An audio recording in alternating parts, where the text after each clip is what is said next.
yang juga membangkitkan semangat kami untuk mengalami Engkau, juga untuk menyaksikan Engkau di dalam kehidupan kami sehari-hari. Engkau memberikan kami firman-Mu dan memberikan kami petunjuk-petunjuk untuk menjadi murid yang sejati lewat tulisan-tulisan dalam Injil, terutama khotbah di bukit yang akan kami pelajari.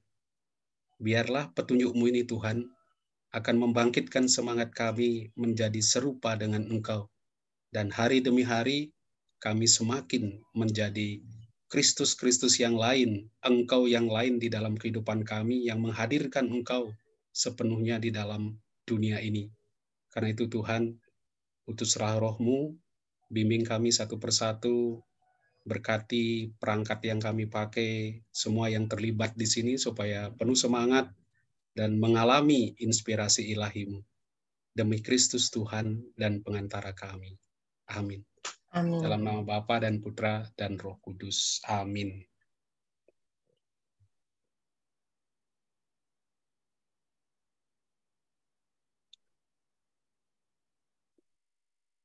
Baik, selamat siang Bapak Ibu sekalian.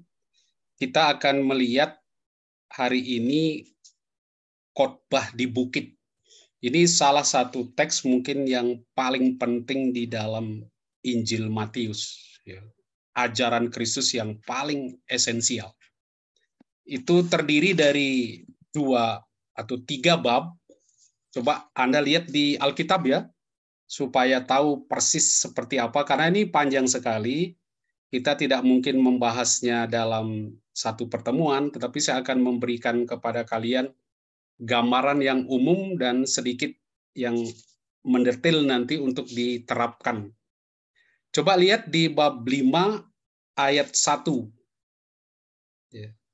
Di situ dikatakan, ketika Yesus melihat orang banyak itu, naiklah ia ke atas bukit, dan setelah ia duduk, datanglah murid-muridnya kepadanya. Makanya disebut khotbah di bukit, karena dia naik ke atas bukit. Kemudian dia ngoceh di situ, terus panjang lebar ya. Khotbah nanti kita lihat apa aja isinya. Sampai bab 8 ayat 1. Nah, di situ dikatakan setelah turun dari bukit, orang banyak berbondong-bondong mengikuti dia. Jadi itu selesai ya, karena di ayat 28 dan ayat 29 di bab 7 dikatakan setelah Yesus mengakhiri perkataan itu, takjublah orang banyak. Ya, itu reaksi mereka takjub ya, sebab ia mengajar mereka sebagai orang yang berkuasa. Kemudian di ayat 8 bab 8 ayat 1 dia turun dari bukit dan orang banyak berbondong-bondong mengikuti dia. Nah, mengapa Matius menyebut Yesus naik ke bukit? Sementara kalau Anda lihat teks perbandingannya di dalam Injil Lukas, coba lihat di dalam teks itu, Anda akan temukan di dalam Injil Lukas perbandingannya, itu Lukas bab 6. Kalau Anda lihat Lukas bab 6, ya, ayat 17. Coba lihat bab 6 ayat 17. Ini perbandingannya ya. Di situ Anda akan baca, ketemu ya Bapak Ibu sekalian, di situ Anda baca, lalu ia turun dengan mereka dan berhenti pada suatu tempat yang datar. Bla bla bla bla bla. Lalu dia mengucapkan sabda bahagia. Lalu Yesus memandang murid-muridnya dan berkata, berbahagialah hai kamu yang miskin. Jadi di Lukas disebut di tanah datar. Sedangkan Matius menyebutnya Yesus naik ke bukit. Mengapa demikian? Karena Matius mau membandingkan Yesus itu dengan Musa. Seperti Musa naik ke atas gunung Sinai untuk mengambil perintah-perintah Allah, lalu turun menyampaikannya kepada bangsa Israel, Yesus naik ke bukit Dia seperti Musa akan menyampaikan perintah-perintah Tuhan, apa yang harus dilakukan. Dan di atas dikatakan dia duduk. Seorang guru ketika duduk, dia artinya berbicara dengan otoritas. Nah, di sini Yesus mengajar dengan otoritas penuh sebagai Mesias, menggantikan Musa baru. Jadi penuh otoritas dan legitimasi. Jadi, hukum yang diberikan ini itu mirip dengan 10 firman dan perintah-perintah lain yang diterima di Gunung Sinai. Seperti menggantikan hukum itu. Karena itu Matius membandingkan Yesus dengan Musa. Jadi karena itu nanti kita akan diajar bagaimana melihat hukum Musa yang baru di dalam perspektif Yesus. Yaitu di mana? Membawa keselamatan eskatologis akhir zaman. Ini yang diberikan oleh Yesus. Dan Matius pintar sekali kalau Anda lihat, dia membandingkan Yesus dengan Musa. Kalau Musa nanti ketika dia turun dari Gunung Sinai, dia melihat orang-orang Israel berdosa di bawah, karena mereka membuat patung anak lembu emas. Dia menghancurkan mereka. Itu loh batu diremukkan, demikian jaga lembu emas, lalu mereka disuruh makan, dan beberapa dari mereka dibantai oleh orang-orang Lewi. Bahkan kalau di Mesir, dia turun dari gunung, ya, dari Gunung Horeb, ketika dia diutus oleh Tuhan, dia turun dari sana dan menimpakan tulah kepada orang-orang Mesir. Jadi turunnya Musa dari gunung itu membawa malapetaka. Karena orang-orang yang dihadapi orang-orang berdosa. Tetapi kalau Anda lihat di Matius, Yesus turun dari gunung, memiliki hukum ini dan sudah menyampaikan juga kepada para murid. Ketika dia turun dari gunung, dia melihat dosa orang, akibat dari dosa orang, sakit dan sebagainya. Dia bukan menghancurkan mereka, tetapi dia menyembuhkan mereka. Maka di bab 8 dan seterusnya Anda akan melihat bagaimana Yesus melakukan banyak sekali mukjizat. Dia bukannya menghancurkan mereka, tetapi dia memikul penderitaan mereka, dosa-dosa mereka. Nah, itu yang disebut di luar biasa perbandingan yang dibuat oleh Matius antara Yesus dan Musa. Ya, isinya apa saja? Karena kita tidak mungkin membahas seluruh isi dari khotbah di bukit ini. Tolong dilihat ya di Alkitab Anda. Nanti kalau Anda baca sendiri, Anda akan bisa menemukan inti dari khotbah di bukit ini. Bagian pertama, dilihat di Alkitab itu ada khotbah di bukit. Itu mulai dengan ucapan bahagia, bab 5 ayat 1 sampai 12, berbahagialah orang miskin dan seterusnya. Lalu Yesus bicara tentang garam dan terang dunia. Jadi orang murid sejati harus menjadi garam dan terang dunia. Lalu Yesus mulai jelaskan bagaimana membaca hukum Taurat. Perjanjian lama, hukum-hukum Musa perjanjian lama itu bagaimana kita sekarang membaca. Karena Yesus memberikan hukum baru. Apakah hukum lama itu masih berlaku atau tidak? Nah, di sini diberikan. Di bab 5 ayat 17 sampai 48. Kemudian di sini dia memberikan etika moral orang Kristen. Mulai bab 6 1 sampai 18. Ini bagaimana memberi sedekah, berdoa itu bagaimana? Berpuasa seperti apa? Ini hal-hal praktis.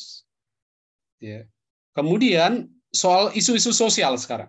Masalah-masalah sosial ini kan banyak berkaitan dengan Tuhan. Nah, isu-isu sosial yang dibahas misalnya, jangan mengabdi kepada mamon. Bagaimana kita bersikap terhadap uang.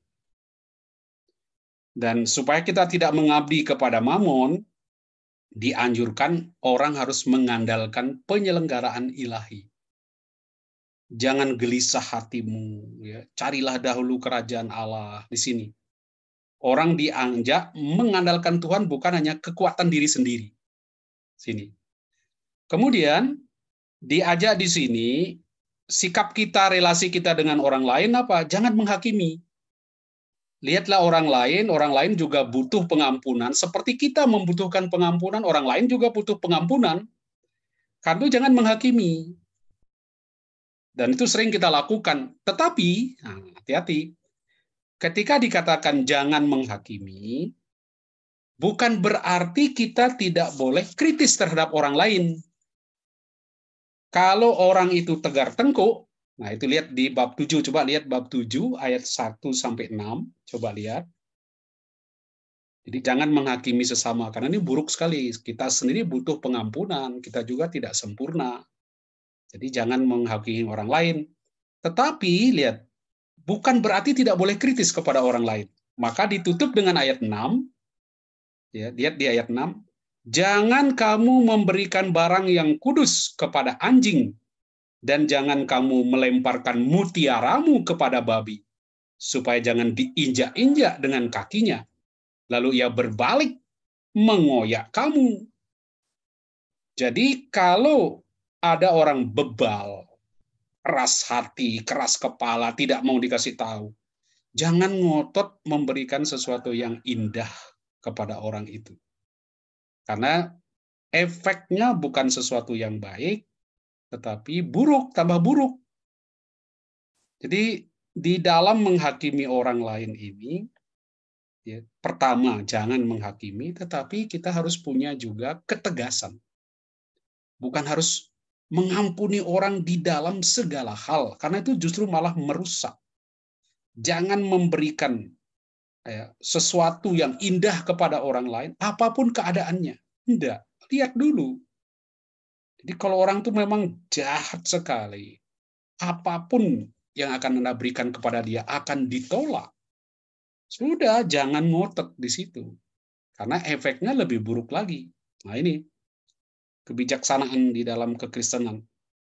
Kemudian, bagaimana Allah menyelenggarakan hidupmu, ya, lagi ditunjukkan di situ, ya, sikap-sikap yang perlu 2 macam dasar. Kemudian, di bagian ini sebetulnya yang penting, golden rule-nya di 7:12 ini diberikan. Segala sesuatu yang kamu kehendaki supaya orang perbuat kepadamu, perbuatlah demikian juga kepada mereka. Jadi ini golden rule-nya.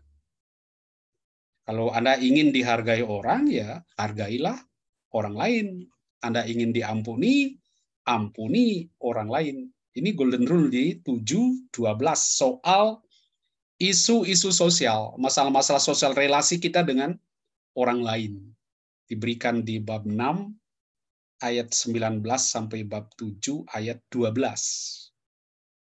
Kemudian, ini saya berikan garis besarnya ya, bab 5 sampai bab 7. Nanti kita lihat lebih detail 1-2 dari semuanya itu. Kemudian di ayat 13 sampai 29 pada bab 7 diberi peringatan dan kesimpulan.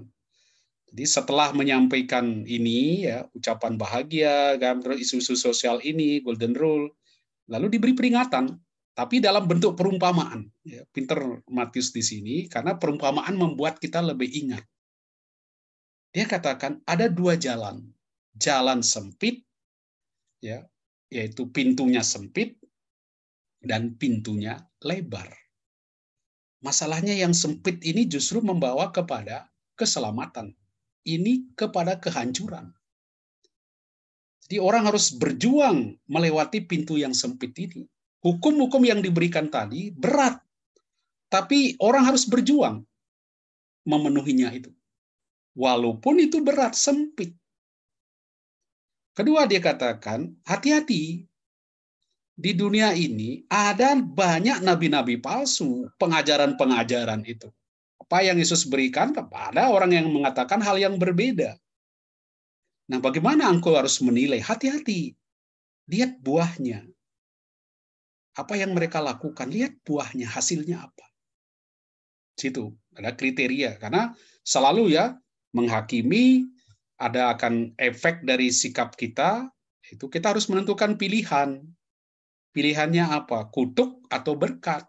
Nah, kalian lihat itu, nabi-nabi palsu itu punya ajaran-ajaran yang dapat menghantar Anda kepada kutub. Ya, hati-hati. Ini diingatkan, ada 2 jalan, ada 2 pohon. Kemudian tentang 2 pembangunan rumah. Ya, setelah dia menyampaikan firman-firman yang begitu penting, Yesus ingatkan, firman ini jangan hanya kalian dengarkan, tapi laksanakan. Nah, dia pakai perumpamaan ngomongnya, seperti orang membangun rumah. Ya, orang bangun rumah kalau di atas pasir, ya itulah orang yang cuma mendengarkan. Begitu angin datang, air balde ya datang, hancur semua. Tapi kalau orang yang mendengarkan dan melaksanakan firman, dia seperti orang membangun rumah di atas batu. Dia kokoh. Karena firman itu tidak hanya didengar, tetapi dilaksanakan. Lalu sampailah kita di bagian akhir tadi yang sudah saya baca. Pendengarnya takjub. Wih, hebat ini. Dia bicara penuh wibawa, otoritas. Karena seperti Musa. Jadi takjub sekali. Lalu Yesus turun di bab 8 ayat 1. Orang banyak berbondong-bondong mengikuti dia. Itulah isi seluruh khotbah di bukit. Bab 5 sampai bab 7. Hafal ya, sudah hafal sekarang. Mungkin hafalnya judul, hafal pun belum kan ya, kurang lebih gitu. Sekarang, apa intinya di situ? Tadi diawali, coba lihat lagi di bab 5. Mulai buka-buka itu kan lama-lama jadi hafal kita. Di bab 5 ayat 1 dan seterusnya, Anda temukan sabda bahagia. Itu berkat. Berbahagialah orang miskin, bla bla bla. Diakhiri tadi peringatan berupa perumpamaan. Ya, ingat ya tadi perumpamaan tentang pintu, kemudian jalan yang sempit membangun rumah, kemudian tentang 2 pohon. Ingat itu? Itu peringatan. Artinya apa? Berkat atau ucapan bahagia memberikan kita penghiburan.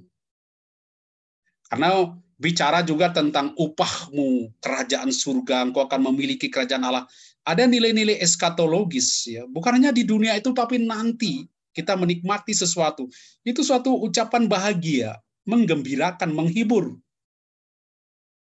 Dan perintah-perintah begini mendapat kekuatannya dengan apa? Dengan ditunjukkannya adanya hukum-hukum eskatologis, bagaimana orang mencapai keselamatan abadi. Nah, di balik ungkapan ini, petunjuk dari kalian bahagia mengacu kepada kehidupan abadi, di tengah itu ada tradisi Yahudinya. Jangan lupa Matius kan banyak bicara kepada orang-orang Yahudi. Seperti Musa yang menawarkan berkat atau kutuk, tergantung kalian mau berkat atau mau kutuk. Beginilah firman Tuhan, sesungguhnya aku menghadapkan kepadamu jalan kehidupan atau kematian. Ini, kalian harus pilih itu. Maka ditegaskan di bagian akhir tadi, ada pintu yang sempit atau pintu yang lebar. Kalian harus putuskan. Itu ditegaskan oleh teks ini. Sehingga di dalam satu kesatuan kita lihat ada berkat, ditawarkan kepada kita, kita harus mengambil keputusan. Mau berkat atau mau kutuk. Mau pintu sempit ataukah pintu yang lebar di situ. Oke. Sekarang pendengarnya siapa sih? Khotbah di bukit ini siapa sih yang mendengar? Lihat lagi di Alkitab kalian ya. Di bab 5 ayat 1 mulai hafal sedikit ya. Dikatakan di situ ketika Yesus melihat orang banyak. Dia lihat orang banyak. Orang banyak itu di mana sih? Coba lihat di bab 4 ayat 25. Di 4 ayat 25, ya. Orang banyak pun berbondong-bondong mengikuti dia. Mereka datang dari Galilea, Dekapolis, dari Yerusalem, Yudea, seberang Yordan, dari mana-mana. Mereka ini datang mengikuti dia. Itu kan akhir dari bab 4. Ya kan? Di bab 5, Yesus melihat orang banyak yang berbondong-bondong tadi, dia naik ke atas, duduk di bukit, lalu murid-muridnya datang kepadanya. Lah ini orang banyak ini kemana? Apakah ikut naik atau tinggal di bawah? Kalau dia tinggal di bawah, dengar enggak suara Yesus dari bukit situ? Nah, ini kan lain lagi kan? Pernah nggak naik bukit? Kan pernah kan? Kalau Anda di bukit, apalagi lapangan terbuka, kalau Anda ke Yerusalem, itu tempatnya bagus sekali dibuat ya, 8 sabda bahagia itu. Tempatnya bagus sekali di tanah apa ini, di Kanaan di situ. Itu, tapi bawahnya itu sudah ada danau di situ. Nah, kalau Yesus ada di atas, orang di bawah itu dengar enggak? Apalagi dulu belum ada toa ya, belum ada mic waktu itu. Nah, ini menimbulkan persoalan. Tetapi kita dapat kesan yang naik itu cuma para murid.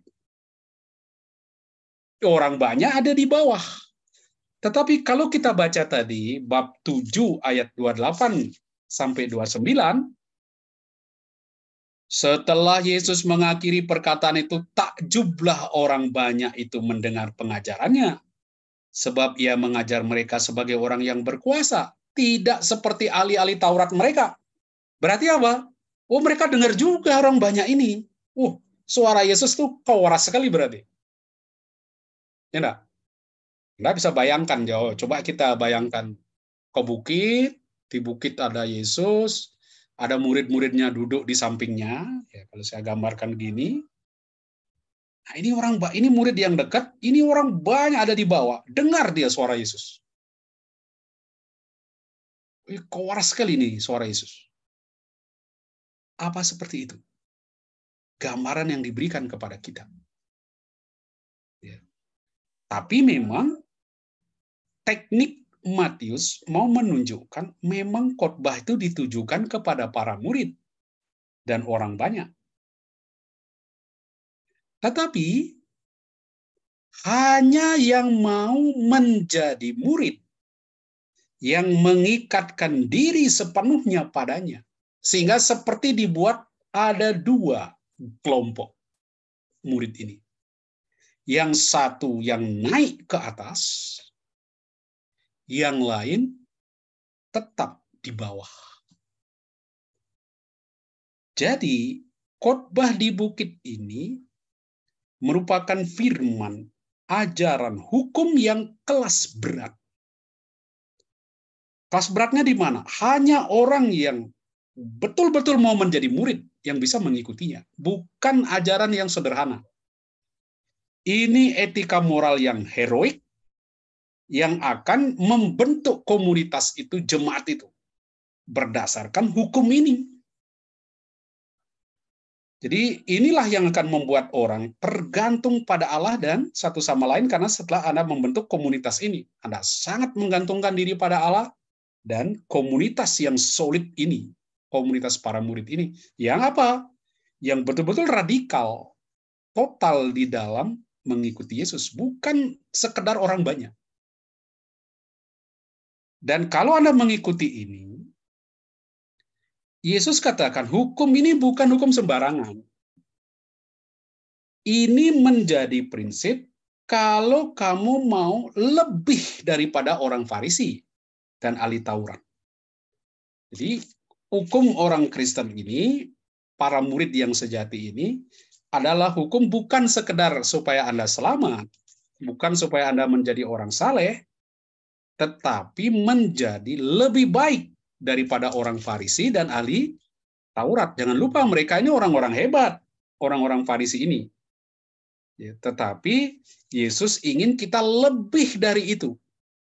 Ya, maka ditekankan sekali di dalam pesan Yesus nanti di bagian berikutnya ketika dia menyampaikan hukum.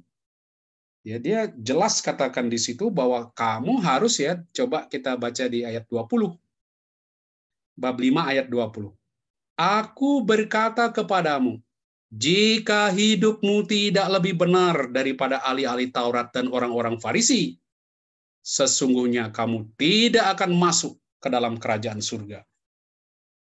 Orang Farisi dan ahli Taurat itu sudah ketat sekali di dalam mengikuti hukum Taurat. Mereka orang yang setia sekali pada hukum, peraturan-peraturan. Tapi toh, Yesus katakan, kalau kamu mau jadi orang Kristen, menjadi pengikutku, harus lebih baik lagi dengan hukum-hukum itu. Ini tingkatnya harus di atas itu. Lalu dia tunjukkan nanti bagaimana berelasi dengan sesama, bagaimana berelasi dengan Tuhan tadi ya. Soal memberi sedekah, berdoa, berpuasa, mencari kerajaan Allah, dia tunjukkan di mana kelebihanmu kalau dibandingkan dengan orang Farisi ini. Prinsip utama, mereka akan melakukan hukum, berbuat baik, luar biasa. Tapi kalau kalian mengikuti hukum-hukumku, ini ada prinsipnya. Lakukan dengan sukarela. Ketika memberi sedekah, ketika berdoa, ketika berpuasa, semua harus sukarela. Bukan untuk dilihat orang. Tunggu bapakmu yang kasih upah. Jangan nunggu upah dari sesamamu. Jangan cari pujian. Jangan cari nama. Ya, kalau nyumbang, masukkan di televisi, ya, besar-besar, tunjukkan, pamerkan berapa ada sumbang. Ya. Gitu, sukarela. Lain kalau Anda mau memotivasi orang, mengajak orang untuk ikut berbagi, oke. Tapi bukan untuk cari nama, pamer, oh dia sudah nyumbang sekian, dia nyumbang begitu banyak. Pamer. Ya. Itu tidak mencari upah dari Bapa, tapi cari upah dari orang lain. Kalau nggak dapat uang, dia dapat pujian, ya, kehormatan. Nah, ini harus ingat bahwa semua kita lakukan adalah bentuk kemurahan hati Allah. Jadi Tuhan mau beri kita berapa aja terserah. Mau kasih apa saja ya terserah. Kamu kerja 1 hari penuh, ya 1 dinar. Kamu bekerja 4 jam, ya 1 dinar. Mau bekerja 10 jam, karena apa? Itu kemurahan hati Allah. Dia mau kasih Bapak, jangan marah-marah. Wih, saya sudah kerja 8 jam kok kasihnya sama 1 dinar. Saya kerja 4 jam kok 1 dinar. Ya urusannya Allah, mau kasih berapa. Ini semua kemurahan hati Allah. Ini prinsip yang ditawarkan, ya, diberikan oleh Yesus di dalam melakukan tindakan-tindakan moral yang melebihi orang Farisi dan ahli Taurat. Karena itu, ini pendengarnya siapa? Memang para murid khusus dan orang banyak, tetapi ini bagi orang-orang kelas berat yang betul-betul mau mengikatkan diri sepenuhnya pada Kristus. Bukan sembarang orang, bukan orang yang sekadar ikut. Jadi, khotbah di bukit ini. Nah, sekarang, mengapa Yesus, saya katakan tadi, di bukit, sedangkan Lukas mengatakan di tempat yang datar? Jadi, jangan gara-gara ini Anda lalu berkelahi yang mana yang benar. Itu penting memahami latar belakang teks ini. Ya. Matius bicara kepada orang Kristen Yahudi yang kaya. Dan dia ingin menunjukkan kepada mereka, orang Yahudi yang banyak menolak Yesus, dia tunjukkan Yesus itu Musa baru. Dialah yang membaharui hukum-hukum lama, utusan Tuhan yang dijanjikan kepada Musa, sesudah engkau nanti akan ada nabi besar. Nah ini, Yesus ini Musa baru. Yang harus kalian terima di situ. Kemudian, hal yang esensial lagi yang harus Anda lihat, di Lukas tuh kenapa di tanah datar? Karena Lukas bicara dengan pendengar yang orang Kristen miskin di Palestina. Kebanyakan mereka orang-orang Palestina. Dan Lukas mau menekankan soal solidaritas dengan orang miskin. Ya. Empati Yesus, sikapnya solidar, dia setara dengan orang miskin. Maka di tanah datar, dia tidak naik di atas. Dia masuk di antara mereka, bagian dari mereka. Ini Yesus solider dengan orang miskin. Karena itu di tanah datar. Persisnya di mana kita tidak tahu. Pokoknya Yesus pernah menyampaikan khotbah di bukit ini. Ya, tapi dengan simbol-simbol ini kita dapat melihat tekanan-tekanan masing-masing dari penginjil. Di Matius ada 8, sedangkan di Lukas cuma 4 sabda bahagia, yang lainnya kecaman malah. Celakalah kamu, ini malah kecaman isinya berikutnya. Ya, berbeda dengan yang di Matius. Tapi kita fokus yang di Matius, ini orang miskin, budak yang termasuk ini pendengarnya Lukas. Maka dia banyak bicara tentang bagaimana hidup miskin, ya, tentang Lazarus, ya, bagaimana orang kaya justru susah masuk surga. Itu banyak disampaikan oleh Lukas. Nah, ketika dia nanti bicara tentang berbahagialah orang miskin, di Lukas betul-betul orang miskin. Betul ya, secara harfiah, material, benar-benar miskin. Tapi Matius nanti mengatakan miskin di hadapan Allah. Karena yang dihadapi dia orang-orang kaya. Jadi kalau dia katakan berbahagialah kamu yang miskin nyatalah, depannya semua orang kaya, gimana? Jadi dia belum miskin di hadapan Allah. Ini perbedaannya dengan Lukas. Jadi jemaat Matius ini adalah jemaat yang cukup kaya. Beda dengan yang di Lukas. Jadi kesejahteraan Matius tampak dari misalnya ketika dia menyampaikan perutusan para murid dikatakan jangan membawa bukan hanya uang kecil, tembaga, tetapi emas dan perak. Nah, itu kan lebih mahal. Kemudian ketika perumpamaan tentang talenta, ya, masing-masing orang diberikan talenta. Matius tuh bicara tentang talenta. Tapi Lukas bicara tentang uang mina. Masing-masing diberi uang mina. 1 talenta itu 6.000 dinar. Sedangkan 1 mina 100 dinar. Anda bisa bayangkan, beda besar sekali. Bagi Matius, 1 mina itu tidak ada artinya. Tapi bagi Lukas, itu sudah banyak sekali bagi orang-orang miskin. Kita lihat Matius bicara kepada orang-orang yang kaya, Yahudi, Kristen yang kaya. Itu sedikit background untuk memahami khotbah di bukit. Kita masuk sekarang ke khotbah di bukit dengan waktu yang terbatas. Kita coba melihat apa yang bisa kita pelajari di sini. Mari kita lihat bab 5 dulu, yaitu sabda bahagia. Itu coba lihat ya, bab 1 ayat 1 sampai 2 itu pengantar. Ketika Yesus bla bla, Yesus mulai bicara ayat 3 sampai 10. Coba ya, kita enggak baca semuanya tapi ya. Berbahagialah orang yang miskin di hadapan Allah karena merekalah yang punya kerajaan surga. Berbahagialah terus sampai ayat 10. Berbahagialah orang yang dianiaya karena kebenaran karena merekalah yang punya kerajaan surga. 11. Berbahagialah kamu jika karena orang mencela, karena aku orang mencela, lalu bersukacitalah. Agak beda di 11-12. Orang mengatakan karena bentuknya agak berbeda, ada yang mengatakan ini tambahan. Lukas tadi saya katakan cuma 4. Kalau Matius ada 8, kemudian di 11-12 ini tambahannya. Karena susunannya tidak sama. Ini saya coba beri perbandingannya. Di tekanannya di Matius itu menanggung sesuatu. Itu beda sekali. Orang berbahagia itu orang yang menderita, yang nanggung sesuatu.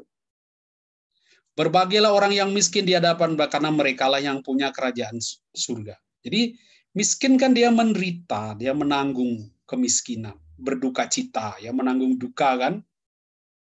Di Lukas lebih ke melakukan sesuatu. Berbahagialah orang yang berbelas kasihan, karena mereka akan beroleh belas kasihan. Anda lihat perbedaannya. Jadi, di sini lebih kena dia menanggung sesuatu, di Lukas lebih ke melakukan sesuatu. Nah, kita tidak perpanjang di situ. Kita nikmati sabda bahagia pertama. Ini pun cukup satu Anda kuasai baik, sudah mengubah cara hidup kita. Kita baca ya di bab 5 ini.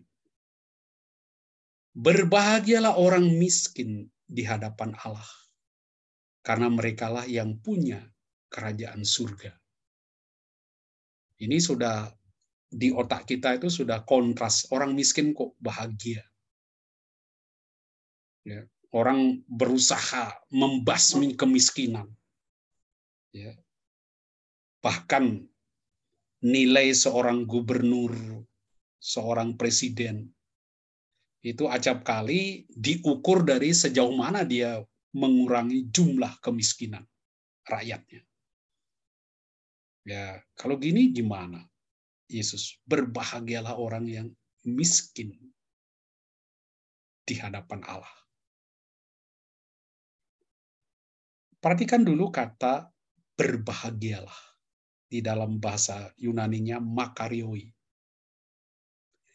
Di dalam kitab-kitab Perjanjian Lama yang disebut kitab-kitab kebijaksanaan seperti Amsal, Mazmur, Ayub, ya, Kidung Agung, itu namanya kitab-kitab kebijaksanaan.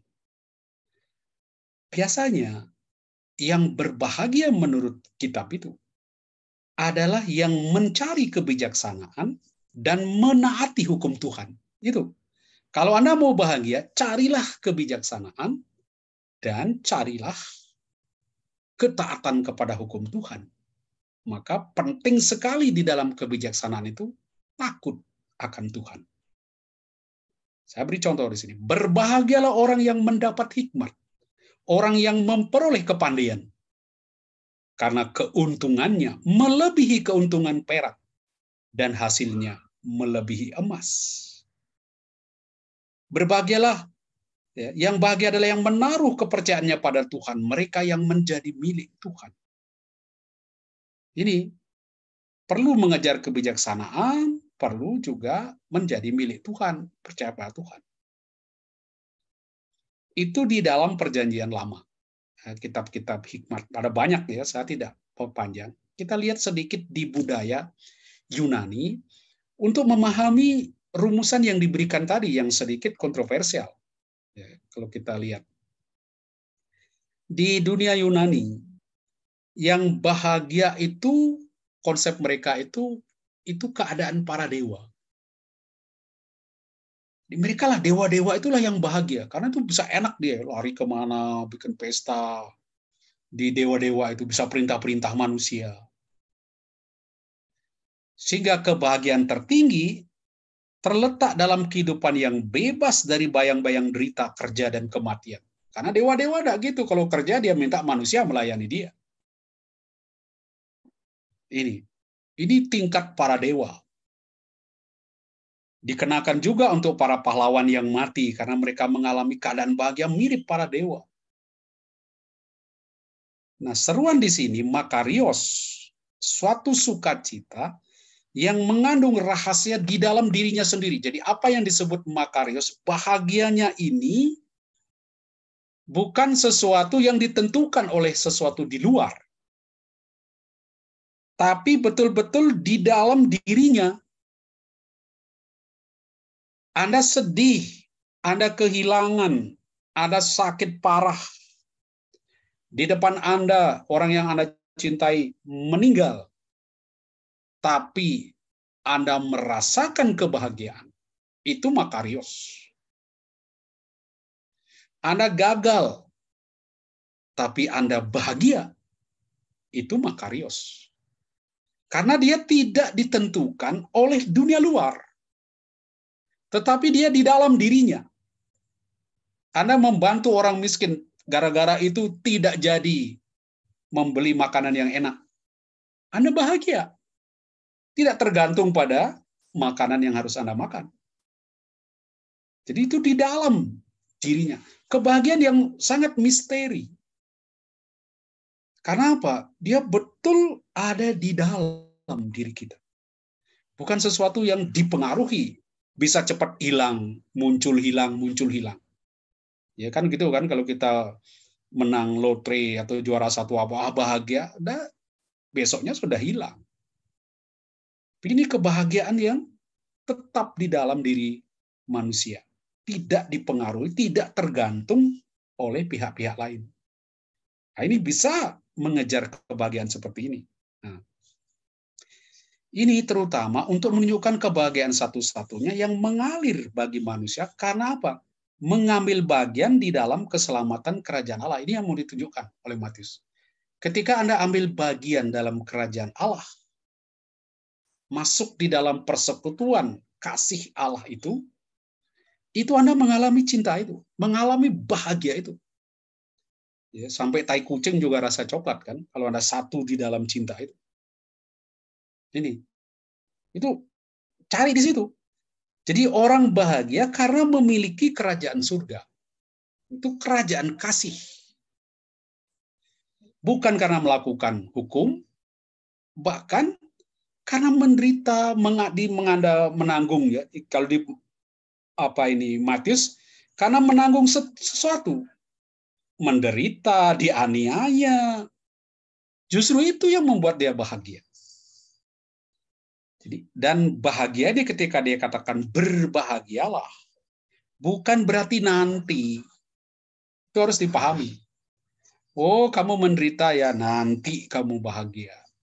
Tenang saja, enggak apa-apa sekarang susah, nanti bahagia. Enggak. Justru ketika kamu menderita itu, ketika kamu dianiaya, ketika kamu ya dihina, pada saat itu kamu bahagia. Bukan harapan nanti upahmu besar. Enggak. Saat itu berbahagialah orang yang miskin. Bukan nanti. Tapi pada saat itu juga dia sedang bahagia. Nah, mengapa Matius mengatakan demikian? Karena memang situasi jemaat gereja awali, mereka dibenci, mereka dianiaya oleh orang-orang Yahudi yang tidak mau menjadi Kristen. Dan di dalam penghiburannya, Matius mengatakan, berbahagialah kamu. Kamu yang sedang miskin, kamu yang sedang dianiaya, kamu yang sedang dihina ini. Itu situasi itu menunjukkan keadaan mereka. Nah, sekarang apa yang dia maksud dengan miskin di situ? Beda dengan Lukas, Matius mengatakan miskin di hadapan Allah. Bukan miskin. Kalau Lukas betul-betul miskin secara harfiah, tidak punya apa-apa. Kalau Matius, karena dia bicara dengan orang-orang yang kaya, dia katakan orang yang miskin di hadapan Allah. Hoi petohoi to pneumati. Nah, ini persoalannya di sini. Di dalam terjemahan kita, itu diterjemahkan di hadapan Allah. Tapi dalam bahasa Yunaninya, to pneumati, ini namanya bentuk datifus, kepada, kalau bahasa Indonesianya. Karena bahasa-bahasa Eropa kan ada nominatif, genetif, datif, akusatif, vokatif. Nah, ini datif itu orang bentuknya kepada biasanya. Ya, kalau genetif itu milik, nominatif itu subjek, akusatif itu objek penderita. Nah, ini maunya apa artinya? Bentuk datif ini, kepada ini. Di apa kepada roh? Pada roh. Apa maksudnya? Yang diterjemahkan di hadapan Allah, karena memang sulit memahami. Lalu cari gampangnya supaya mudah dipahami, diperkirakan, tulis di hadapan Allah. Nah, kita lihat dulu yang dia pahami dengan miskin itu apa? Miskin nanti menurut roh. Di dalam teks ini, Anda akan temukan ada beberapa yang dikatakan berbahagia. Orang yang miskin menurut roh, orang yang berduka cita, orang yang lemah lembut, serta lapar dan haus. Sebetulnya semua ini mengacu ke satu hal, miskin menderita. Dengan kata-kata yang berbeda, miskin dalam roh, lemah lembut. Tapi kuncinya itu ini, miskin menderita. Lapar haus itu kan juga miskin menderita. Dalam bahasa Ibrani ini, ani, anau, ebion, dal ini melarat betul. Makna dasarnya tuh sebetulnya sama, yaitu miskin, tertindas, tetapi dari situ apa? Orangnya rendah hati dan lembut. Jadi itu satu rumpun ya, miskin, tertindas, teraniaya, tapi juga rendah hati dan lembut. Itu berkorelasi ya, berbahagianya. Jadi karena itu kita lihat di dalam Perjanjian Lama bagaimana teks-teks Perjanjian Lama bicara tentang kemiskinan. Tapi ternyata tidak ada dia bicara tentang miskin di hadapan Allah. Tidak ada. Miskin itu justru dikatakan kekasan orang miskin itu apa? Orang yang sadar mengakui kemiskinannya. Jadi ada orang miskin tapi nggak sadar kan bahwa dia miskin, malah merasa dirinya kaya atau sok kaya. Ada. Nah, miskin di dalam Perjanjian Lama adalah orang yang sadar, mengenal, mengakui kemiskinannya. Lalu karena sadar bahwa dia miskin, dia menyadari dia tergantung sepenuhnya pada Allah. Dia tidak bisa buat apa-apa. Oleh karena itu dia datang kepada Allah mohon bantuan. Ini kemiskinan di dalam Perjanjian Lama. Sadar saya miskin, saya tergantung pada Allah, saya tidak bisa apa-apa. Lalu dia datang dengan rendah hati mohon bantuan kepada Allah. Itu. Jadi lihat misalnya dikatakan, berpalinglah kepadaku dan kasihanilah aku. Sebab aku sebatang kara dan tertindas. Dan tertindas itu ani, sama, itu miskin. Jadi dia datang, karena dia sadar saya tergantung pada Allah. Jadi dalam doanya, dia selalu minta Tuhan tolong saya. Menegaskan bahwa dia kekurangan, dia tergantung pada Allah. Dan terus berharap pada Allah, nggak putus asa. Ini, jadi tidak melukiskan kemiskinan secara material, tapi ini sebetulnya ada unsur miskin di dalam roh. Karena dia mengakui saya tergantung pada Allah. Bisa jadi dia secara material kaya, tapi dia mengakui semua ini tergantung pada Allah. Di unsur berpaling dan menggantungkan diri pada Allah, disitulah sebetulnya orang miskin dalam roh. Ya. Lihat di Yesaya dan Amos, di kenabian. Itu kan di kitab-kitab kebijaksanaan. Kalau di kitab-kitab kenabian, ada yang menarik fenomen lukisan-lukisan miskin di sini. Itu pertama, orang-orang ini adalah orang-orang yang tertindas, yang butuh bantuan, tetapi, nah ini, dimaklumkan oleh para nabi akan terjadi perubahan total. Yaitu Allah akan melakukan karya keselamatan bagi orang miskin. Dia akan berbelas kasih kepada mereka dan mengubah seluruh situasi mereka itu. Nah, ini poin positif di dalam kenabian. Terjadi intervensi Allah, dia akan menunjukkan belas kasihannya, mengubah situasi orang miskin. Nah, karena itu, lihat ya, bagaimana orang miskin nanti mohon, dia miskin dalam roh, dia memohon kepada Tuhan. Ya, orang-orang sengsara dan orang-orang miskin sedang mencari air, tetapi tidak ada. Lidah mereka kering kehausan. Tetapi aku, Tuhan, akan menjawab mereka. Dan sebagai Allah orang Israel, aku tidak akan meninggalkan mereka. Jadi Anda lihat dua model di dalam Perjanjian Lama. Orang miskin sadar akan kemiskinannya, datang kepada Allah memohon. Di pihak lain, Allah memaklumkan dia akan membela orang miskin, melakukan perubahan-perubahan untuk membangun kehidupan baru bagi orang miskin. Nah, disinilah kita lihat konsep orang miskin di dalam roh. Dua unsur itu ada, yaitu sadar saya miskin dan datang kepada Allah, lalu pemakluman kuasa Allah akan membebaskan. Jadi dia mengenal ini dan ada pemakluman. Nah, kenapa dikatakan miskin dalam roh? Ya, mengapa ditekankan di sini unsur kemiskinan itu? Kita lihat di dalam konsep Tokos ini, ya, kemiskinan yang mutlak dan total, itu artinya apa? Memang dia sampai pada konsep terpaksa. Dia meminta-minta. Karena memang tak bisa hidup tanpa bantuan orang lain. Sangat tergantung. Itu dari istilah petokos, orang miskin itu. Pelarat. Karena dia miskin, dia lalu tidak punya pengaruh atau kuasa. Tidak ada kuasa di sini. Karena dia apa? Dia betul-betul kosong.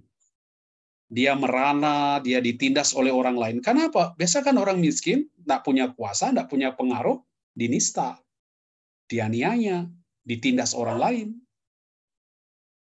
Karena tidak punya sumber harta, akibatnya dia meletakkan nasib dan kepercayaannya kepada Allah sepenuhnya. Itu untungnya. Otomatis di situ. Dia merana, ditindas, sehingga orang miskin sering identik dengan orang rendah hati. Yang mengandalkan seluruh hidup dan imannya kepada Allah. Lalu nanti Allah melepaskan dan menolong orang miskin. Jadi ini kalau kita lihat logikanya di situ. Miskin, dia merana, ditindas, lalu dia menggantungkan diri pada Tuhan. Lalu mengapa dikatakan dalam roh? Ya. Kan mestinya kemiskinan dihajar. Apalagi ketika Matius bicara kepada orang-orang kaya, ya benar, kemiskinan itu harus dihabisi, harus dibasmi, bukan dibiarkan. Jadi walaupun banyak orang miskin merasa diri kaya, lalu berlagak semua barang miliknya, lalu dia maling semua barang. Itu orang miskin yang tidak sadar bahwa dia miskin, dia merasa kaya. Nah, sekarang miskin dalam roh, maksudnya roh apa? Jelas ya, bisa roh Tuhan, roh Yesus, roh jahat, tapi ini roh manusia dan roh Allah. Jadi yang dimaksud dengan miskin di hadapan Allah itu dalam roh, yang saya katakan dibentuk datip, ini datipusnya ini adalah datipus instrumentalis. Artinya begini. Ya. Ini roh ini merupakan agennya, pelakunya, alatnya yang menuntun orang menjadi miskin. Roh itu yang menggerakkan. Nah, apa itu? Jadi roh manusia itu memotivasi orang supaya orang mau memilih kemiskinan. Jadi bukan karena dia dipaksa oleh situasi di luar, karena saya tidak punya apa-apa, lalu saya jadi orang miskin. Itu kan karena dia dipaksa oleh situasinya. Ya. Mau tak mau dia menjadi miskin karena situasinya yang memaksa dia. Tapi di sini ditekankan, ini karena keputusan bebas dia. Miskin di dalam roh, artinya dialah yang memutuskan memilih kemiskinan itu. Di dalam rohnya, di dalam semangatnya. Secara fisik, secara material, dia kaya. Tapi dia memilih untuk menggantungkan diri pada Tuhan. Memandang dirinya miskin di situ. Jadi mengandalkan Allah. Miskin dalam roh Allah ini, suatu gerakan batin dari rahmat memutuskan untuk miskin. Jadi dia memutuskan, Allah yang menggerakkan dia. Jadi ini tekanan di dalam mengapa dikatakan oleh Matius miskin dalam roh, bukan miskin material seperti di Lukas. Jadi dia sendiri punya motif, ya, punya semangat, walaupun saya kaya raya, walaupun saya tapi saya memilih kemiskinan ini. Memilih sebagai orang yang lemah lembut, orang yang rendah hati, yang menggantungkan diri saya pada kuasa Allah. Di situ. Dan ini digerakkan oleh Allah. Allah rahmat Allah yang membuat saya memutuskan untuk hidup miskin ini. Jadi bukan kekurangan atau tidak memiliki roh, melainkan roh mereka diisi oleh kemiskinan mereka. Jadi semangat itu lahir. Apa isinya? Sadar akan kemiskinan mereka dalam cara yang paling hidup dan mendalam. Ini sulit, ya. Kesadaran bahwa saya itu miskin. Itu lain dengan Anda itu betul-betul miskin dalam arti harfiah. Orang miskin pun belum tentu sadar bahwa dia miskin. Kalau dia sadar dia miskin, dia punya pikiran bagaimana saya mengatasi itu dan sebagainya. Ya. Bisa jadi dia merasa kaya di dalam hidupnya atau sok kaya. Apalagi orang kaya lebih sulit dari menyadari kemiskinannya, menyadari kekurangannya, lebih sulit lagi. Dalam bentuk yang lebih asli, kemiskinan diwujud nyatakan dalam kemiskinan material. Memang, kekurangan dalam hal-hal yang perlu untuk menopang hidup, tetapi tidak dipersempit hanya dalam hal bentuk itu. Ya, tidak dipersempit di situ. Seseorang bisa saja miskin secara materi dan menaruh semua harapannya dalam hal-hal material, namun tidak menyadari ketergantungannya total pada Allah. Orang yang demikian tidak termasuk orang yang miskin dalam roh ini. Jadi secara materi kita miskin, tapi tidak menaruh harapan pada hal-hal material, tidak menyadari tergantung total. Jadi dia miskin tapi pikirannya masih mengharapkan hanya materi belaka. Gimana mengejar ini nanti main tipu dan sebagainya. Tidak menyadari ketergantungan total. Di sini sebenarnya kuncinya dalam roh itu. Merasakan ketergantungan total pada Allah, dan di situ Tuhan bertindak.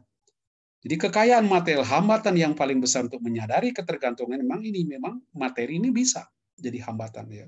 Maka Yesus katakan orang kaya sulit masuk surga. Ya, karena dia tidak lagi menggantungkan dirinya pada Allah tetapi pada materi. Nah, kemudian ada korelasi antara kemiskinan dan kerendahan hati. Ini kuncinya sebenarnya di sini. Mengapa orang bisa mengandalkan Tuhan, tidak mengandalkan diri, dan nasihat Yesus kan titik tolaknya cinta dan rendah hati. Tapi kemiskinan dalam roh tidak langsung membuat Anda rendah hati. Bisa mengantar orang kepada kerendahan hati, tapi tidak langsung. Kemiskinan dalam roh tidak mengacu ke kesadaran akan sembarang ketergantungan. Orang harus tergantung pada Allah, jangan tergantung pada yang lainnya, pada materi, pada kekuasaan. Orang yang miskin dalam roh, dalam keintiman mereka, mengenal dan mengenal kembali bahwa mereka tergantung pada Allah, bahwa tanpa Allah mereka tidak mungkin hidup. Di sini, ini yang sulit. Mungkin secara oral, ya, di mulut kita atau di otak kita, oke. Tetapi di dalam hidup, di dalam realitas kita, sulit. Ya, sulit. Oke, otak kita, ya memang saya tidak bisa hidup tanpa Allah. Tapi di dalam realita, penghayatan yang benar, apakah betul kita rasakan itu? Apakah di dalam situasi tertentu, ya, saya lebih mengandalkan Allah atau tidak? Ya. Kesadaran akan tergantung ini adalah sikap yang paling tepat dan mendasar dari ciptaan yang berakal budi di hadapan penciptanya ini, karena nanti di situ. Ini saya tidak perpanjang tentang ini unsurnya. Ya, miskin secara ekonomi, kemudian ini rendah hati itu di situ, menggantungkan diri pada Allah dan terbuka menerima. Jadi orang miskin berduka cita, lemah lembut, lapar, ini dekat sekali korelasinya itu, terbuka. Jadi jangan sok juga, saya enggak mau bantuan orang, ya gengsi. Juga tidak. Di dalam makna kemiskinan itu.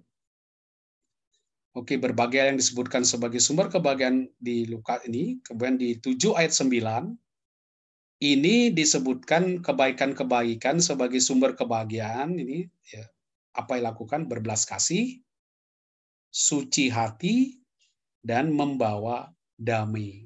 Jadi bukan pasif tetapi aktif melakukan ini, menunjukkan kebaikan ini, berbelas kasih, ya, bukan lahiriah tapi mendalam ya, pikiran dan pengetahuan suci dan membawa damai. Oke. Ini sedikit kontras di sini di 10:12 berbagailah orang yang dianiaya dan dicela. Ya kontras ya, orang Kristen bahagia karena mereka melakukan kehendak Allah dan tindakan itu membuat mereka dianiaya, dicela, difitnah. Semua ini mungkin sudah mereka alami. Saya kan tadi ini bukan nanti, tapi mereka mengalami itu dan dinyatakan mereka berbahagia karena boleh mengalami kejadian seperti itu. Oke, itu 10 firman, apa ya, sabda bahagia, 8 sabda bahagia, dan kemudian tambahannya 2 itu, kamu dianiaya dan sebagainya. Ini sedikit tentang garam dan terang dunia, ya diberikan. Apa ide dasarnya? Kamu adalah garam dunia. Jadi karena Anda punya kualitas melebihi ahli Taurat dan orang Farisi, harus memberi rasa hidup. Ya, jangan jadi orang yang hambar. Ya, meningkatkan mutu hidupnya, baik dalam pengetahuan maupun kepribadian atau tindakan. Jadi ini melestarikan dunia ini. Lalu ini soalnya pertanyaan yang cukup menggelitik. Apabila garam menjadi hambar, bisa enggak garam itu hambar? Kalau dia hambar kan bukan garam lagi. Jadi artinya apa? Garam tidak bisa menggarami dirinya, melainkan yang lain. Jadi kualitas atau mutu hidup para murid jangan sampai tidak berguna. Ya, kalau sampai Anda hambar, artinya tidak ada gunanya, berarti Anda akan dibuang. Ini tuntutan kualitas seorang murid. Tidak boleh hambar atau suam-suam kuku, harus betul-betul berguna bagi yang lain. Ini gunanya banyak ya, soal mengawetkan, memberi mutu hidup, dan sebagainya. Berikut ada terang dunia. Jadi itu ajaran tentang terang dunia. Sebenarnya Kristus sendiri ya, Allah itulah terang yang menerangi dunia, para murid pintu ke terang dunia. Perhatikan di sini. Ditekankan para murid itu pintu ke terang dunia. Oleh karena itu, dia harus tampak, bukan disembunyikan. Ya, ketika bicara tentang terang dunia di ayat 14. Kamu adalah terang dunia. Kota yang terletak di atas gunung tidak mungkin disembunyikan. Lagi pula orang tidak menyalakan pelita lalu meletakkannya di bawah tempayan, melainkan di atas kaki pelita sehingga memberi terang kepada semua orang di dalam rumah. Artinya gini, yang terang dunia itu sebenarnya kan Allah yang menerangi dunia ini. Dan dia menerangi melalui Yesus Kristus. Nah, para murid itu pintu terang ke dunia. Yang harus membuat terang itu tampak, bukan disembunyikan. Jadi dikatakan seperti kota di atas gunung punya daya tarik, ya itu kota Yerusalem, kota eskatologis itu ya. Para murid harus menampakkan perbuatan-perbuatan baiknya, seperti tadi berbelas kasih, memberi pelayanan dan sebagainya ini, supaya apa? Dengan melakukan ini, ya, perbuatan-perbuatan kalau Anda baca di Matius ya, ketika aku lapar kamu memberi makan, ketika aku telanjang kamu beri pakaian. Nah, dengan melakukan perbuatan-perbuatan baik ini kan seperti kota di atas gunung punya daya tarik, ya, kelihatan. Kekristenan lalu memiliki daya pikat. Makin banyak orang yang beri pujian kepada Allah, itu tujuannya. Dia harus memancarkan itu. Supaya seperti kota di atas gunung. Menarik. Ya, kota eskatologis itu. Punya daya pikat. Ya, seperti, nah, tujuannya apa nanti? Anda harus seperti lilin yang harus berani berkorban. Ini melakukan ini. Tapi ini satu catatan saya, kalau jadi terang, jangan terlalu terang. Nanti yang di samping Anda silau.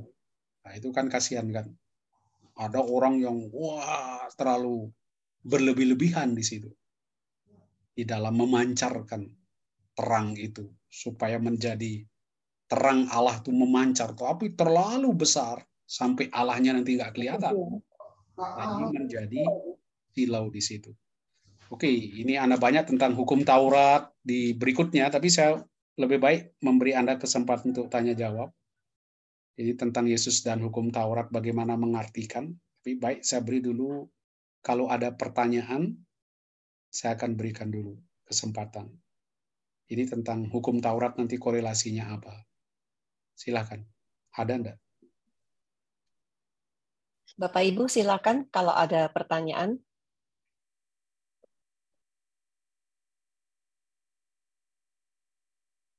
Sementara di chat belum ada. Nah ini, silakan.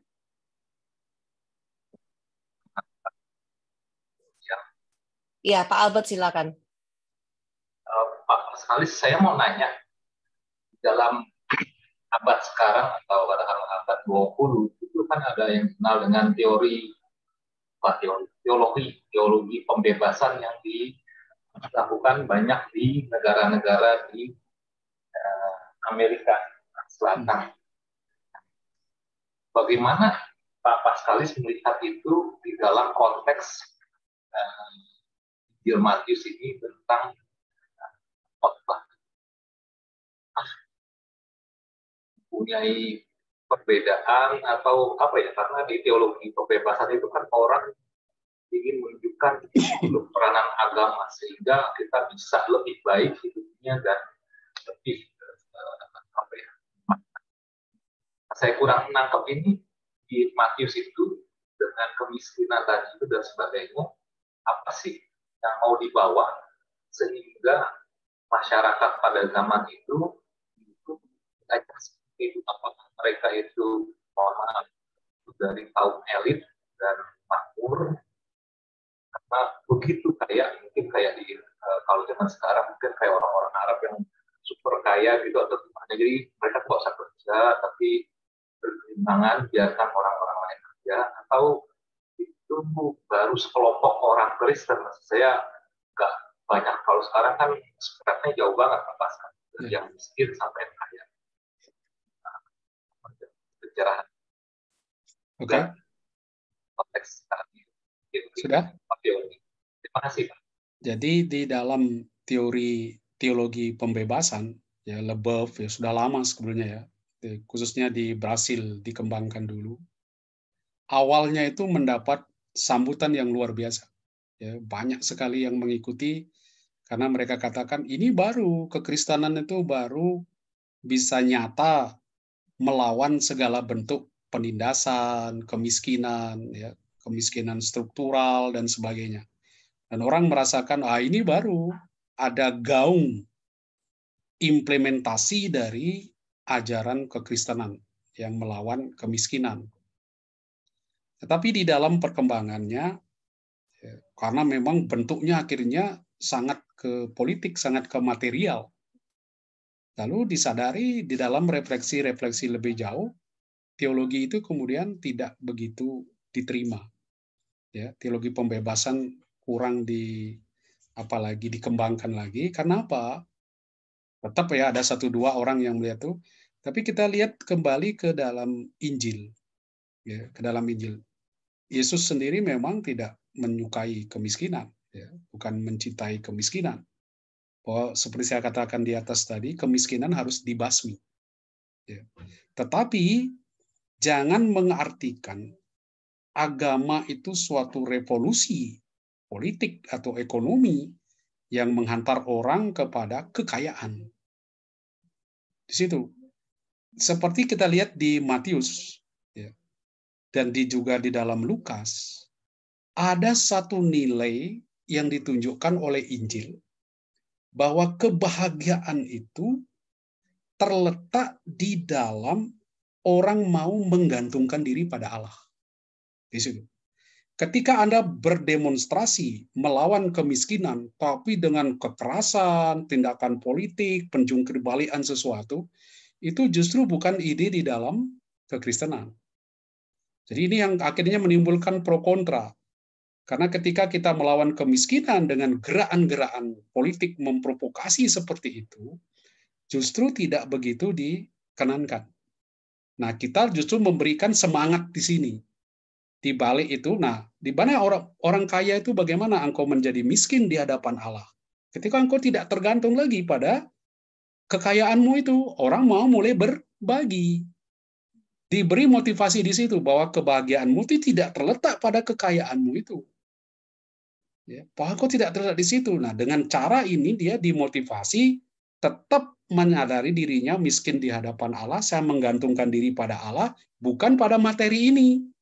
Sehingga dia tidak terikat pada kekayaannya itu.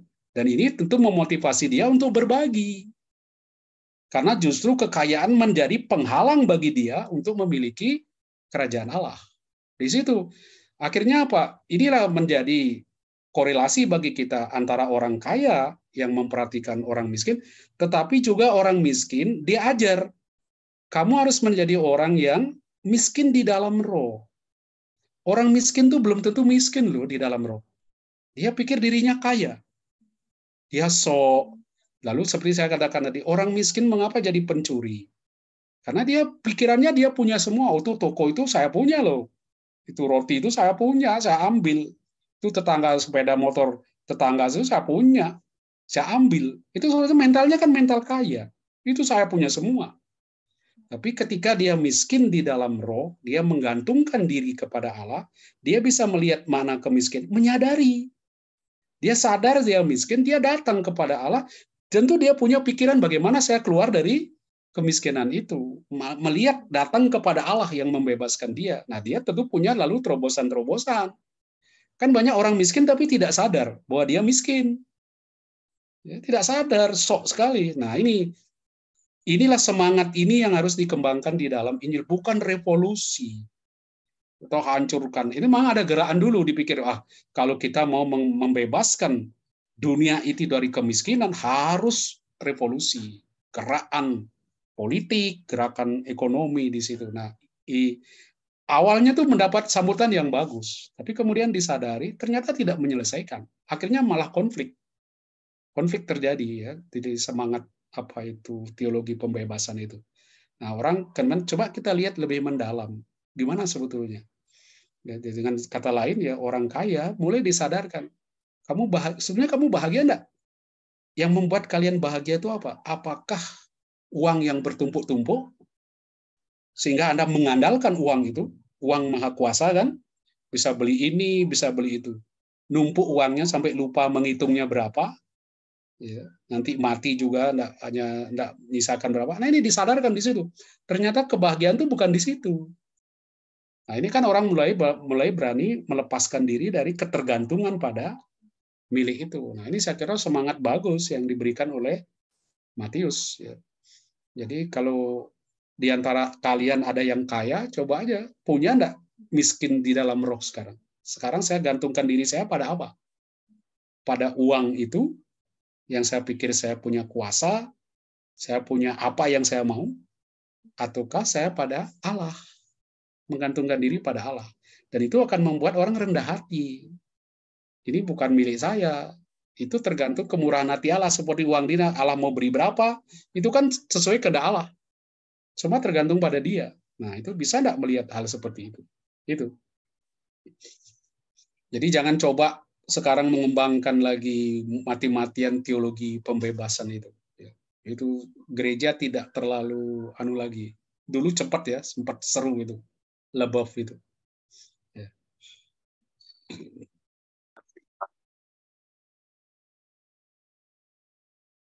Silakan, ada yang melihat lagi. Pak Paskalis. Ya. Jadi kalau bisa bacain Pak, berarti kemiskinan dalam roh itu sadar akan ketergantungannya kepada Allah. Dan sebenarnya ketergantungan pada Allah itu merupakan suatu hal atau sikap yang rendah hati, sehingga menghasilkan suatu kebahagiaan tersendiri. Iya. Begitu kan? Jadi di situ saya kaya raya. Nah, saya kaya raya itu merasa saya memiliki segalanya itu karena apa? Materi itu ataukah karena saya memiliki Tuhan? Saya mengandalkan Tuhan. Kebahagiaan saya itu. Lalu, kalau saya kaya itu, kalau saya kaya miskin di dalam roh, artinya apa? Saya mengambil pilihan. Jadi pilihan saya, karena saya katakan tadi, datik. Dalam roh itu rohnya manusia, rohnya dia.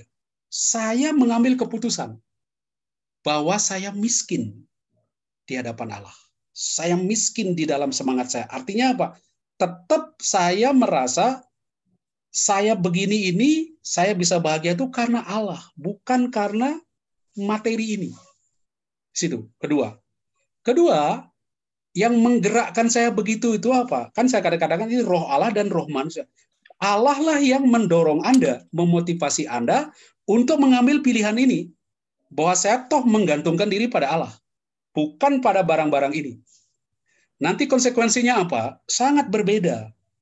Orang yang menggantungkan dirinya pada Allah, artinya dia miskin. Orang miskin kan menggantungkan diri pada Allah. Artinya dia miskin. Nah, di dalam kemiskinannya itu dia orang yang diidentikan tertindas, teraniaya kan gitu, dia rendah hati. Maka ciri orang yang miskin di hadapan Allah, kaya tetapi rendah hati. Saya berkali-kali katakan, kalau orang yang miskin, rendah hati itu biasa. Ya, gampang Anda miskin, Anda jadi OB, satpam, datang, tunduk-tunduk, ya Pak. Itu biasa. Tapi kalau Anda kaya, Anda tunduk-tunduk kepada OB-mu, kepada orang miskin, itu baru. Anda tandanya rendah hati itu di mana? Jadi, bagaimana orang kaya itu sulit sekali untuk miskin di hadapan Allah. Memang sulit. Tapi itu tantangan, bukannya tidak mungkin. Ya, karena dia akan menjadi rendah hati. Lazimnya orang kaya kan sombong-sombong kan? Ya enggak? Saya kok. Nah, sombong-sombong. Nah, ini tantangan bagi orang kaya. Kalau saya miskin di hadapan Allah, dia akan rendah hati. Menghargai orang lain. Karena dia tahu kekayaan saya ini itu apa? Dari Allah, dan saya tetap menggantungkan diri saya pada Allah, bukan pada kekayaan saya. Orang yang menggantungkan diri pada kekayaannya, apa-apa dia pakai uang, pakai kekayaannya. Nah, di sini, maka saya katakan, orang kaya jauh lebih sulit masuk surga daripada orang miskin. Memang, tapi tidak ada yang mustahil bagi Tuhan. Jangan pikir orang kaya mustahil masuk surga. Maka Matius memberi kita arahan, miskinlah di hadapan Allah. Situ. Ini tantangan ya bagi kita semua. Bisa enggak kita kaya tetapi rendah hati? Ya, kaya tapi rendah hati. Nah, ini coba aja lihat ya. Masih ada yang sok-sok begitu, ya udah. Ya. Terima kasih Pak Paskalis. Masih ada? Kelihatannya tidak ada pertanyaan lagi. Oke, Kita boleh kalau lanjut. tidak, saya lanjutkan ini sedikit tentang, bukan sedikit, sebenarnya banyak yang tentang hukum ini. Bagaimana membaca hukum Yesus tentang Taurat. Ya. Tadi kan banyak sekali isinya bab 5 sampai bab 7 ini. Ini dikatakan ya di bab 5 ayat 17 sampai 48 itu bicara tentang Taurat. Apa relasi Yesus dan hukum Taurat? Jangan kamu menyangka bahwa aku datang untuk meniadakan hukum Taurat atau kitab para nabi. Aku datang bukan untuk meniadakannya, melainkan untuk menggenapinya. Ini gimana? Ini hukumnya banyak sekali ya. Ada rumusan pengantar, nanti ada rumusan hukum yang lain. Apa makna dia menggenapinya? Ya, jadi ini susunannya, pengantar ini, kemudian hukum-hukumnya. Saya coba jelaskan dulu apa maksud Yesus ini. Sangat kompleks. Ya. Di dalam teksnya, aku datang bukan untuk meniadakan, ya, kata lusai, lalu menggenapi. Nih, selama belum lenyap langit dan bumi ini, satu huruf pun tidak akan lenyap. Nah, itu apa itu maksudnya?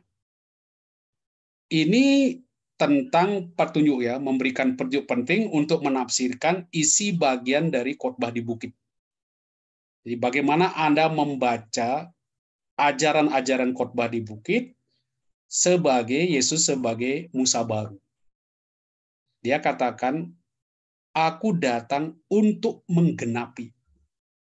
Artinya Yesus nanti melaksanakan tuntutan hukum itu, dia mengesahkan hukum itu, lalu menjelaskan makna sesungguhnya itu apa. Kemudian menyelesaikan, membawa ke titik tujuan akhir hukum itu. Jadi dengan apa yang dia katakan ini, menggenapi, ini Yesus lakukan. Tuntutan ini kan digenapi. Bahwa dia akan melayani Allah dan sesama, semua digenapi, dikukuhkan, tapi sekaligus dibawa ke tujuan akhirnya. Nah, dengan kata lain apa? Yesus nanti mengesahkan hukum itu, tetapi sekaligus menunjukkan makna yang sebenarnya. Ini ada orang mengartikan banyak ya, memenuhi dalam arti menambahkan, melaksanakan. Saya tidak mau masuk panjang lebar di situ karena waktu kita agak terbatas. Ini. Jadi tidak sama ajaran Yesus itu tidak sepenuhnya sesuai dengan Taurat. Jadi tidak sama mengukuhkan keabsahan eksternal hukum itu. Jadi nanti Yesus memberi cara baru melihat. Dia katakan gini, ada batas waktu hukum Musa itu. Sesungguhnya selama belum lenyap langit dan bumi itu, satu iota pun tiadakan hukum Taurat itu yang ditiadakan. Jadi sampai bumi belum lenyap. Kapan bumi lenyap?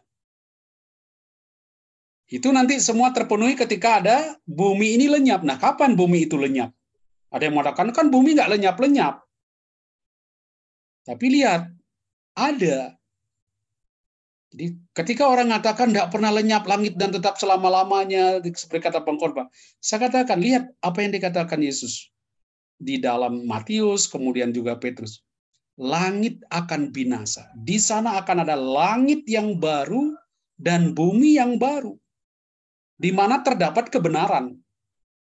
Kapan ini terjadi? Langit dan bumi yang baru ini. Yaitu nanti setelah kebangkitan Kristus. Jadi kalau kita lihat di dalam teks-teks ini, di dalam tradisi apokaliptik nanti misalnya, Anda lihat di dalam akhir kitab Wahyu, di situ akan ada bumi dan langit yang baru. Dengan kata lain, mau ditegaskan oleh Matius, kedatangan Yesus merupakan awal dunia baru, awal kerajaan Allah yang nanti disempurnakan pada kedatangan Kristus. Jadi sudah mulai dunia baru ini, langit dan baru ini dengan kedatangan Kristus. Jadi dalam hidup, kematian, dan kebangkitan Kristus, itu nanti langit dan bumi baru itu digenapi, mulai terjadi. Nah ini, jadi konsep kita sekarang ada pada konsep sudah dan belum. Jadi kerajaan Allah sudah terjadi, tetapi belum sempurna. Langit dan bumi yang baru itu sudah mulai, tapi belum sempurna. Jadi bagaimana dengan hukum itu sekarang? Yesus kan katakan sebelum lenyap bumi dan ini, ya dikatakan selama belum lenyap langit dan bumi ini, satu iota pun tidak hilang. Nah sekarang langit dan bumi baru ini, yang lama ini sudah lenyap, sudah dimulai dengan langit dan bumi yang baru sejak kehadiran Kristus. Karena itu, mulailah sebetulnya hukum yang baru, hukum di dalam Kristus. Nah, seperti apa hukum di dalam Kristus? Ini.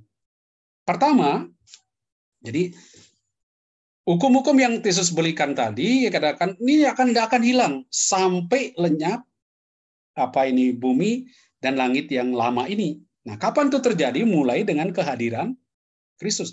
Tapi kehadiran Kristus yang membawa langit dan bumi yang baru, itu baru awal, belum sampai pada kesempurnaan langit dan bumi yang baru. Oleh karena itu, gimana sekarang kita melihat hukum itu? Pertama, jangan ditafsirkan dari perspektif lama lagi, yaitu perspektif kekudusan.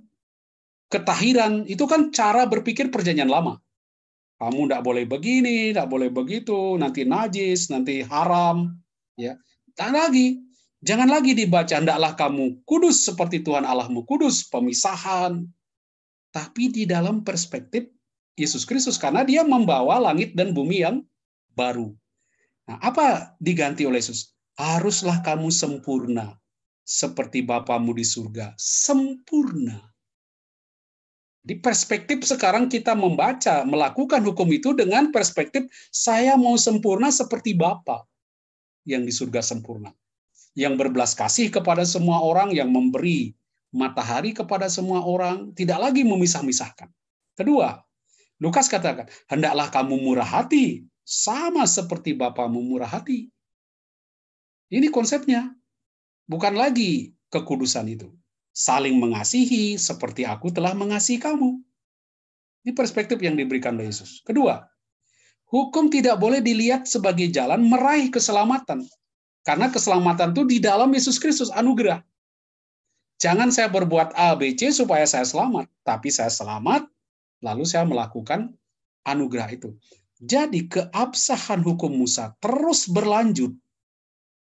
Jadi hukum lama itu berlanjut, namun motifnya berubah. Motifnya Allah yang berbelas kasih dan menghukum dulu, kini Allah yang berbelas kasih semata. Tidak lagi ada soal hukum. Tidak ada tempat gambar Allah yang menghukum, tapi gambar Allah yang berbelas kasih. Dan kita diundang mengungkapkan belas kasih Allah. Karena itu di dalam rumusan yang baru, ya, di dalam rumusan yang baru nanti, ya, model hukumnya tuh begini. Di berat, ya, mulai dengan rumusan kamu telah mendengar yang difirmankan bla bla bla, tetapi aku berkata kepadamu. Jadi itu, saya beri contoh aja di sini. Kamu telah mendengar firman bahwa kepada nenek moyang kita jangan bersumpah palsu, melainkan peganglah sumpahmu kepada Tuhan. Tetapi aku berkata kepadamu, jangan sekali-kali bersumpah. Jadi itu maksudnya. Jadi kehadiran Yesus di dunia ini menghadirkan langit dan bumi yang baru. Sehingga hukum Musa, karena langit dan bumi baru proses awal menuju kepada kesempurnaannya pada akhir zaman, tapi mulailah hukum Musa itu dilihat dalam perspektif yang baru. Perspektif iman kepada Kristus. Jadi lihat bagaimana Yesus menafsirkan teks itu. Dia punya wibawa, dia punya otoritas sekarang melihat bagaimana hukum itu harus dilakukan. Karena dia penggenapan hukum itu. Itu kurang lebih begitu. Ada pertanyaan di situ? Jadi ini saya kira dibaca aja nanti sih. Tapi intinya begitu ya. Ada tertulis bla bla bla bla, tetapi aku berkata kepadamu. Jadi hukumnya masih, tapi dilihat dengan cara yang baru. Jadi semangat kita itu tidak lagi semangat perjanjian lama, tetapi semangat perjanjian baru. Bukan lagi kudus ya, aku kudus loh, pisah najis, haram, halal, itu enggak lagi. Tapi apa? Sempurna, murah hati kepada semua orang. Tekanannya bukan memisahkan diri, tetapi merangkul orang lain. Nah itu bedanya itu. Maka Yesus katakan sekarang ini digenapi, dia menggenapi. Apa buktinya dia menggenapi? Dia merangkul semua orang, dia berbelas kasih kepada semua orang, dia murah hati kepada semua orang. Bukan lagi memakai prinsip kamu salah tak hukum. Itu enggak ada. Enggak ada argumen itu lagi. Tidak lakukan ini tak hukum kamu. Enggak lagi, murah hati, berbelas kasih. Itu perubahan besar sekali yang dilakukan oleh Yesus di dalam hukum Taurat ini. Itu. Oke, nah saya enggak, karena isinya banyak sekali ya di apa itu khotbah di bukit itu sampai bab 7. Nah, kita hanya lihat sedikit aja di awal tadi. Itu. Ya, kelihatannya apakah ada pertanyaan Bapak Ibu? Boleh?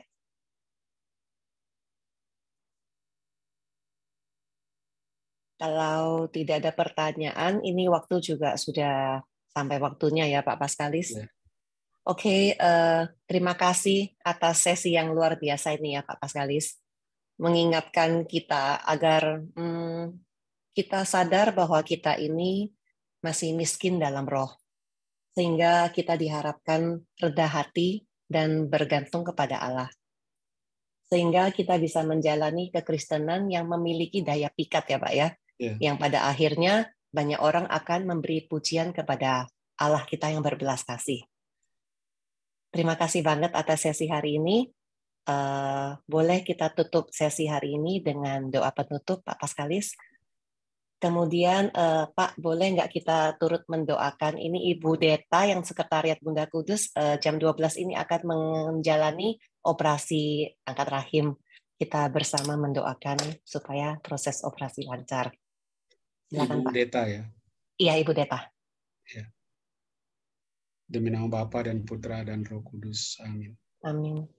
Tuhan, kami bersyukur kepadamu atas firman-Mu, atas khotbah di bukit yang diberikan oleh Yesus, yang menunjukkan kepada kami bagaimana memiliki kualitas yang mengatasi kualitas ahli Taurat dan orang-orang Farisi, yaitu kualitas orang yang rendah hati, yang menggantungkan diri sepenuhnya pada kuasa ilahi-Mu.